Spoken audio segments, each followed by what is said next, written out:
What if I told you there was a JRPG that you could control with a guitar peripheral? And no, I'm not talking about some insane new Dark Souls speedrun challenge. Or how about a turn-based JRPG based on the last entertainment franchise you'd ever expect? Well, in this video, we're gonna take a look at 10 bizarre JRPGs you won't believe are real.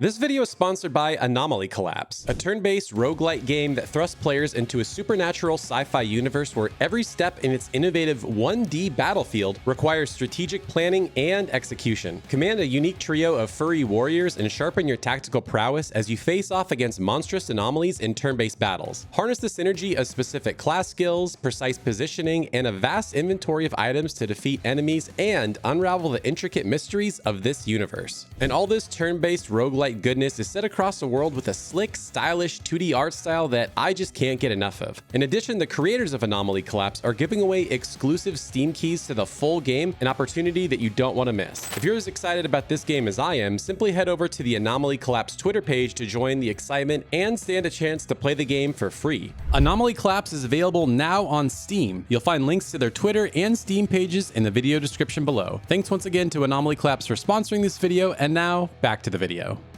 To kick off this smorgasbord of oddities, let me tell you about a little game called Nights in the Nightmare. I'm sure you've seen your fair share of games that combine genres, but what about a real-time strategy RPG with bullet hell elements? Sounds like a blast, right? So in the game, you play as this wisp, which is a disembodied soul of a dead king, helping out a Valkyrie to recruit fallen knights to battle monsters. Now, that really doesn't matter for the purposes of this video. What makes this game weird is the gameplay. All the battles are on these isometric maps, something you might be familiar with if you've played a strategy RPG like Fire Emblem or Final Fantasy Tactics. But you don't simply select a character and then give them actions. You need to move the wisp to that character and then point them in the direction you want them to move or take actions. But while you're doing all this, you're constantly getting barraged with bullets, which is crazy, and it's hard enough to try to just plot out a strategy, but it's insane with all kinds of crap flying around. Now, you do have a timer, but it really only reduces when you charge attacks and if the wisp takes damage, so really you don't really have a time limit unless you're really bad at dodging. Now, at the end, any extra time that's left over can be converted into XP. Now, if you're a normal person, what would you think the goal is for each map? Defeat all the enemies, find an item, or maybe take out a captain? Nope. Tic-tac-toe. Of course. Essentially, each time you defeat an enemy, it punches a mark on a board, and once you line up 3 in a row, then the battle is won. Now, there are also traditional boss battles with an HP bar, but for the most part, you're going to be doing tic-tac-toe, match 3, whatever you want to call it. I remember playing this back in the day on PSP and thinking it was one of the weirdest games I'd ever played, but it's not nearly as weird as this next game.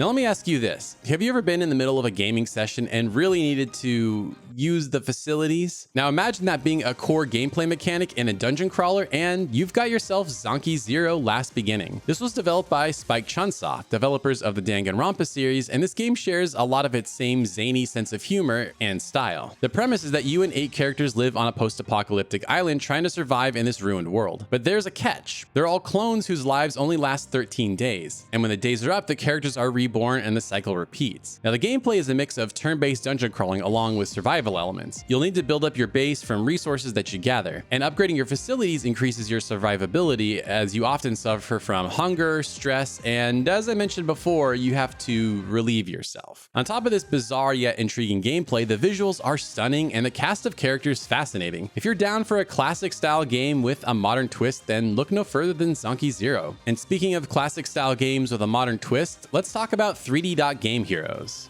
Now, imagine if the original Legend of Zelda for NES was somehow morphed into a 3D game, then you'd basically have 3D Game Heroes. The premise is that a once 2D pixelated kingdom has been transformed into a 3D voxel world because the king felt that sprites were outdated. It's very meta in a lot of ways, and I love it. What's cool is that you can create your own voxel character, which sounds harder than you might think, but is still fun. And there's a pretty interesting gameplay mechanic. The more full your health bar is, the longer your sword is. So it creates this really interesting risk-reward system where losing health is really dangerous. Now, the world and dungeons are right out of a classic Zelda game, full of puzzles, treasures, enemies, and bosses. And another fun throwback are the loading screens, which are all recreations of classic video game box art using the game's 3D voxel look. Now, it's not going to blow you away by any means, but it is fun. It's a modern twist on a classic gameplay style. And if you're not exactly up to date with retro gaming, you might even learn a thing or two. But if you genuinely actually want to learn something, the Learn Japanese to Survive trilogy can actually teach you a few things.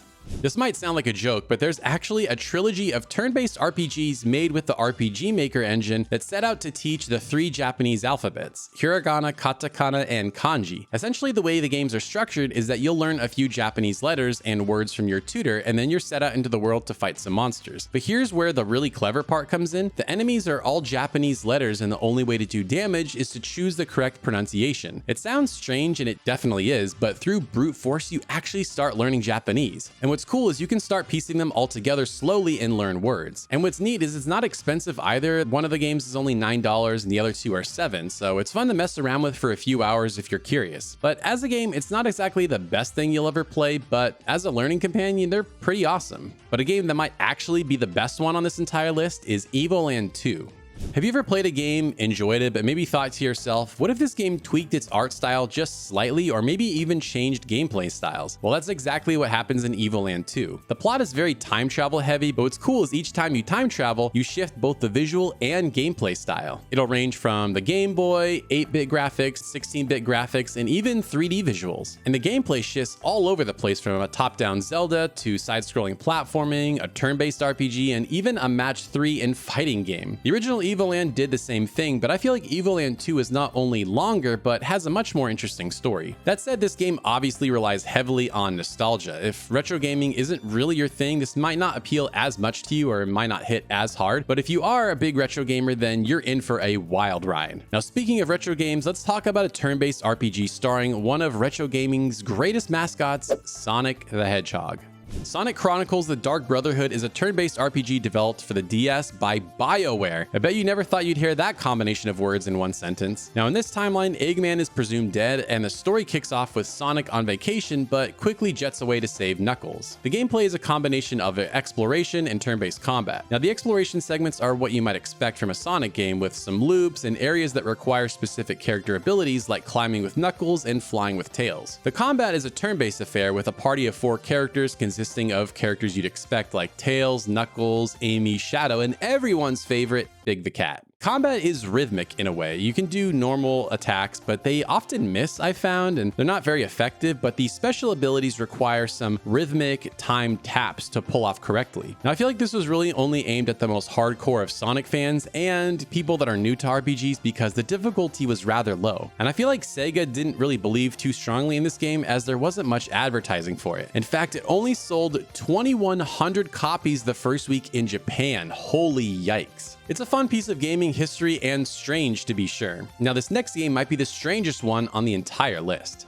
Ephemeral Fantasia is a wholly forgettable JRPG released in 2001 for the PS2 by Konami. It sits at a pitiful 48 out of 100 on Metacritic, and honestly is barely worth discussing in most situations. However, Ephemeral Fantasia does have one very interesting quirk to it that makes it worth mentioning in this video. The main character is a guitarist, and throughout the game there's a rhythm minigame that you can play. Again, nothing noteworthy on its own. Many JRPGs of the time had minigames. However, what makes this particular minigame fascinating is that it can be controlled with an ultra niche guitar peripheral. Guitar Freaks was a music rhythm game series for arcades, PlayStation 1 and PlayStation 2 that was played with a guitar controller. Unlike Guitar Hero, however, it only had 3 buttons. It also never made it outside of Japan due to patent issues, and funnily enough, Working Designs tried to get the patent for it, but it just didn't work out. What's interesting is that you can actually use this controller for minigames in Ephemeral Fantasia, and what's wild is I think there was actually a bundle for this game sold in Japan that came with the controller. Now, concrete info is really hard to come by, as I really only have this image and some random forum rumors to go off of, so if you know the real story, let me know down below. Nonetheless, it's a fascinating anecdote to an otherwise forgettable JRPG. Now, for this last game, let me set it up with a question. What's the most odd entertainment IP you can ever think of to turn into a JRPG? Well, if you said The Wizard of Oz, then boy, do I have a present for you. The Wizard of Oz Beyond the Yellow Brick Road is a turn-based RPG for the DS developed by Mediavision, the team behind the Wild Arms and Valkyria Chronicles series. Absolutely wild stuff. The general setup for the story is that the Wizard of Oz tasks you and your compatriots to defeat 4 witches, and if you do this, he'll grant the 4 characters wishes. There's also a pretty pretty wild twist at the end, but I'll save that for those that haven't played the game yet. Gameplay is also pretty fascinating. When you're exploring the world, you move the party using this sort of virtual track bar on the bottom screen using the touchpad. It sounds bizarre, but it kind of creates this really interesting sense of speed and momentum. It also pulls from Wild Arms in that you use tools to explore dungeons and zones. For combat, you're allotted 4 slots per turn, with each character taking up a specific number of slots, with the Tin Man, for example, taking up 3. It creates a really interesting sense of strategy, even though the game is fairly easy. I also have to say that I love the designs for the main cast. They're so unique and very Japanese. Very cool stuff. Overall, it's not going to blow your mind, but it is really wild that there's a turn-based JRPG based on the Wizard of Oz. It might be worth checking out for that reason alone. Now, these are all fairly old games and probably didn't win any awards the year they released. However, 2024 is absolutely loaded with incredible JRPGs and might end up being the best year the genre has ever seen. To hear me break down 2024 in JRPGs, be sure to check out this video right here. And special thanks to Reset Switch, Tyler Kuzawa, and the Miyazaki Man for supporting me over on Patreon. To get exclusive videos and other cool perks, consider supporting me over on patreon.com/thegaming shelf. Thank you so much for watching, and we'll see you next time.